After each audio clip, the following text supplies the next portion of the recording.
Hola queridos amigos, estamos grabando este video y espero les agrade, con un conjunto de preguntas y algunos aspectos que les puede ser útil para la preparación del examen de grado. Es bien importante que se hagan sus propios cuestionarios, sus propios materiales de estudio, porque eso contribuye mucho a automáticamente recordar algunas preguntas clásicas y sobre todo les va a ayudar en su ejercicio profesional. En general trato de ser bien sintético y en el grado ustedes más o menos tienen un promedio de 20 minutos de interrogaciones en civil, solo civil, y en procesal pueden ser 20 minutos más, a lo mucho. Por lo tanto tienen que ser sintéticos en sus respuestas y claros en identificar los temas. Tengan buen día, adiós. Hola queridos amigos, nos encontramos esta vez para repasar algunas cosas. De repente este video les va a servir como una pausa activa. De repente en todos los manuales, revisando todos los manuales, a veces la persona se cansa. Muchas veces me ha tocado conversar con alumnos, con también hoy colegas, de que están repasando profundamente determinados temas y termina por cansarse y perder el interés.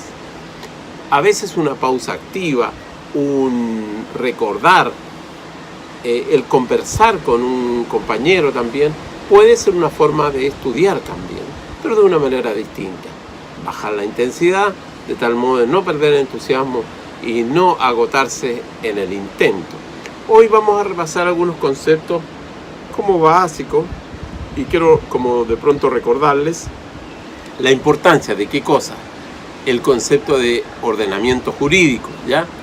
No olvidar el concepto de ordenamiento jurídico y qué vamos a entender por ordenamiento jurídico. Es el conjunto de normas positivas, técnicamente ordenadas y vigentes en determinado medio social, en un determinado momento histórico también. ¿Cómo se aprecia en este concepto que le estoy dando? No es sino una forma del derecho positivo de una sociedad determinada, mirado como un todo ordenado y unitario. Ahora el concepto de derecho objetivo es el conjunto de normas imperativas, ahí está la diferencia, que para mantener la convivencia pacífica y ordenada de los hombres en sociedad, se regulan las relaciones de ellas de manera determinada, a través de las normas. Ahora el concepto de derecho subjetivo, ¿ya? Distinto. Tradicionalmente el derecho subjetivo se define como el señorío o el poder de obrar reconocido u otorgado por el derecho objetivo a la voluntad de la persona para satisfacción de los propios intereses jurídicamente protegidos. También podemos decir que el derecho subjetivo es el poder o facultad otorgado o reconocido por el derecho objetivo a la voluntad de la persona. ¿Para qué? A fin de satisfacer sus propios intereses jurídicamente protegidos, haga o omita algo o exija a los demás una determinada conducta. Todo derecho subjetivo encierra un interés jurídicamente protegido.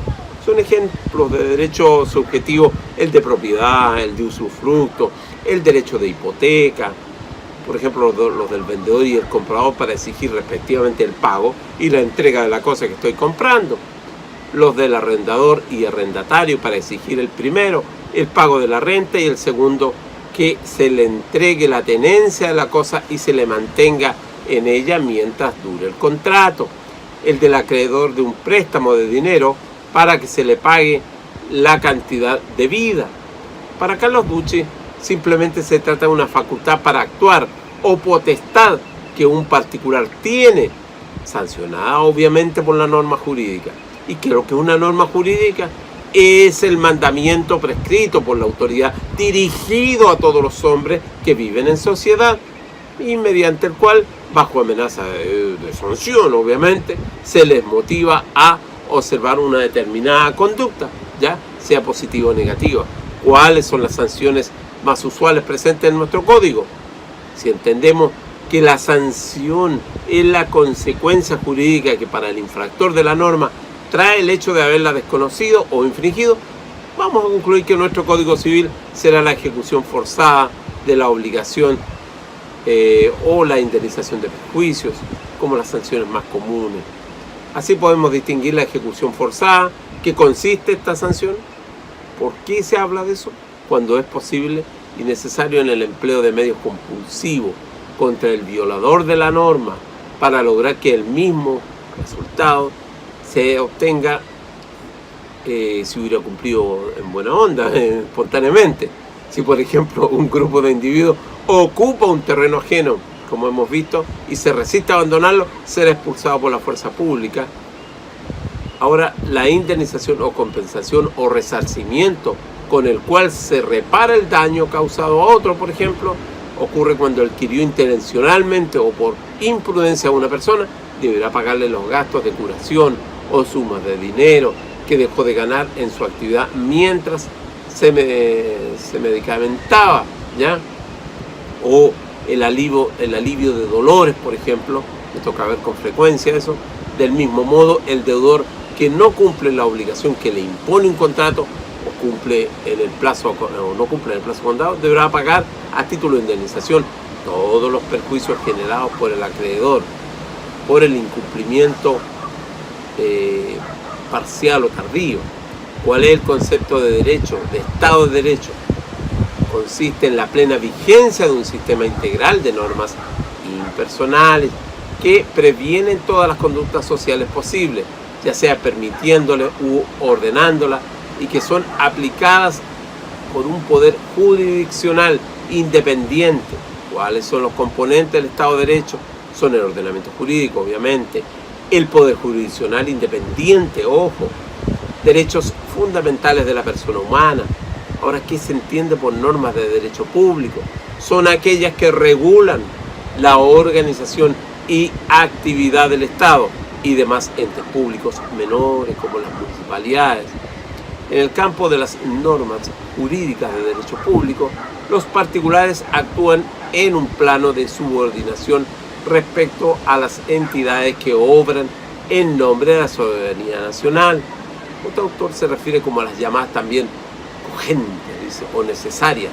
Son aquellas a las cuales en sus relaciones los sujetos deben ceñirse ineludiblemente, no pudiendo modificarlas o sustituirlas, ¿ya?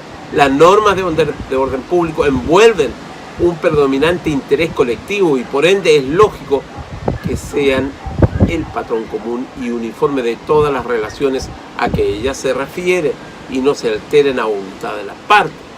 ¿Cuál es el concepto de derecho público? Ya, de derecho público. El derecho público se define como el conjunto de normas que, mirando a un preponderante interés colectivo, regula la organización y actividad del Estado y demás entes públicos menores, como las municipalidades, por ejemplo, su relación entre sí o con particulares, actuando el Estado o algunos entes dotados de poder soberano y público.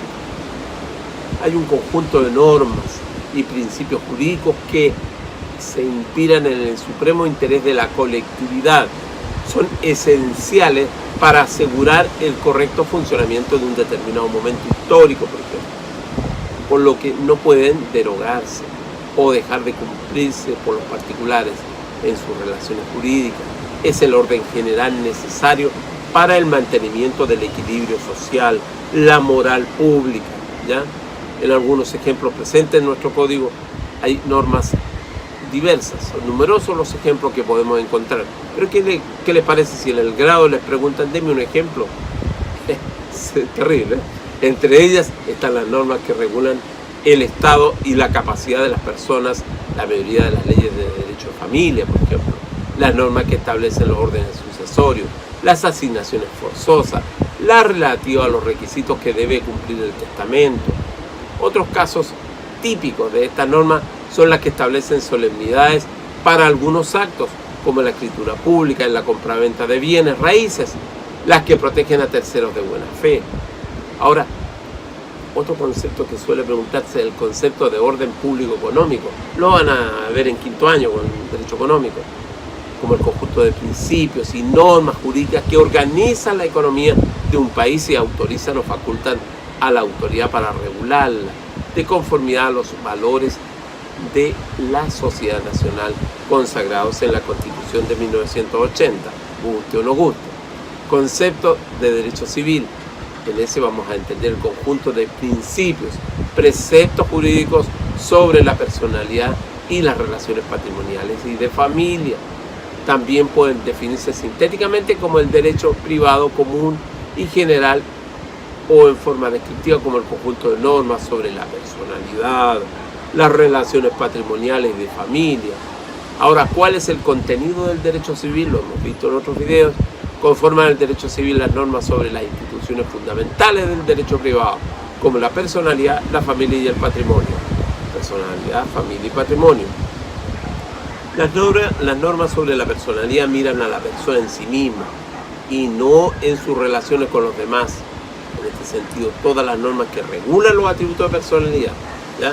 Las normas sobre la familia rigen la organización de esta y dentro de ella definen el estado de cada uno de los miembros.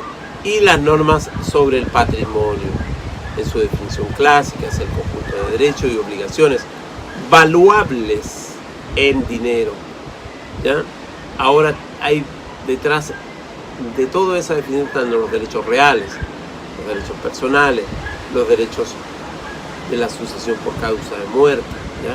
¿Cuál es la naturaleza jurídica del Código Civil chileno? ¿Cómo está esa pregunta?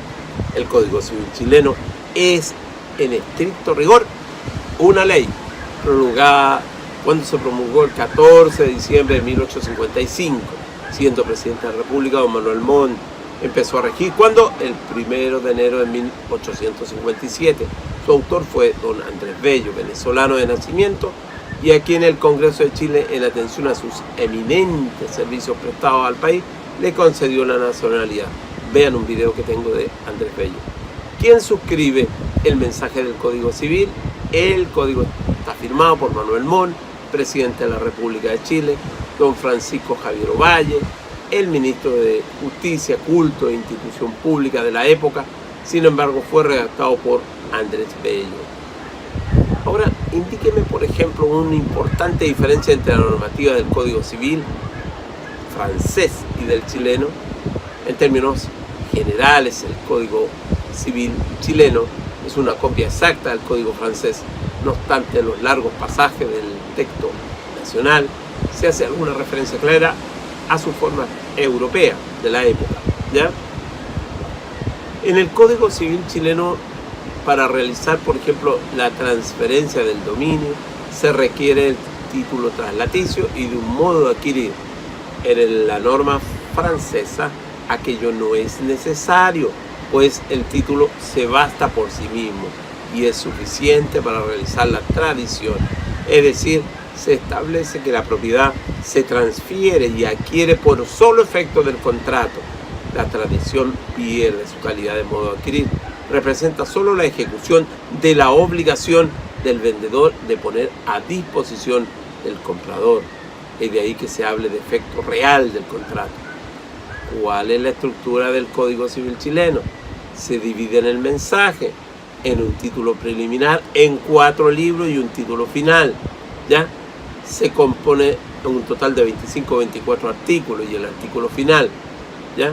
El título preliminar tiene 53 artículos. Trata de todo lo relativo a la ley, su definición, promulgación, efecto, interpretación, derogación. Da la definición de varias palabras de uso frecuente de las leyes. El libro primero se titula De las personas y se extiende desde el artículo 54 al 564. Reglamenta lo relativo a las personas naturales, su nacionalidad y domicilio, principio y fin de la existencia, el matrimonio, los esponsales, las obligaciones, los derechos entre los cónyuges, entre ellos los bienes familiares y la separación parcial o total de bienes, la filiación, en fin, hay un conjunto de temas, la patria potestad, por ejemplo, las pruebas del estado civil, los alimentos que se deben por ley a ciertas personas, por ejemplo, de las tutelas, las curatelas también, en fin. El libro segundo de los bienes y su dominio, posesión, uso y goce, y se extiende desde el artículo 565 al 950. Reglamenta lo concerniente a los bienes, el dominio, los modos de adquirir, la posesión, las limitaciones al dominio, la propiedad fiduciaria, el usufructo, el uso de habitación, la servidumbre, la acción reivindicatoria, las acciones posesorias. El libro tercero se titula de la sucesión por causa de muerte y de las donaciones entre vivos y se extiende del 951 al 1436, ¿ya? La sucesión intestada, la ordenación del testamento, por ejemplo, las asignaciones testamentarias, las asignaciones forzosas. Tenemos algunos videos también en relación a ese tema. El pago de deudas, también hereditarias y testamentarias. El libro cuarto, entre otras, de paso, el libro cuarto se titula de las obligaciones en general de los contratos y se extiende del 1437 al 2524. Ya son 1088 artículos. ¿Ya? Aquí están en general las obligaciones, de la interpretación de los contratos, de los modos de distinguirse las obligaciones, de la nulidad, de la prueba de las obligaciones, de los regímenes patrimoniales, matrimoniales, de los diversos contratos, de la cesión de derechos, de los cuasicontratos, de los demás delitos y cuasidelitos civiles, de la prelación de crédito. ¿Se acuerdan de ese video? En fin, podemos hablar de que hay que enumerar los principios. También tenemos un video completo acerca de los principios. En general, es solamente un video que refresca algunos contenidos. Espero les agrade, les sirva. Y en esta noche, en esta tarde de primavera, aprovecho la ocasión de, como les digo, de darle el positivismo que merece el estudio. Siempre tengan la moral alta al estudio, la motivación siempre arriba. Si no, dense unas vacaciones, carguen las pilas y vuelven a estudiar. Tengan buena tarde y espero les agrade este video. ¿Ya?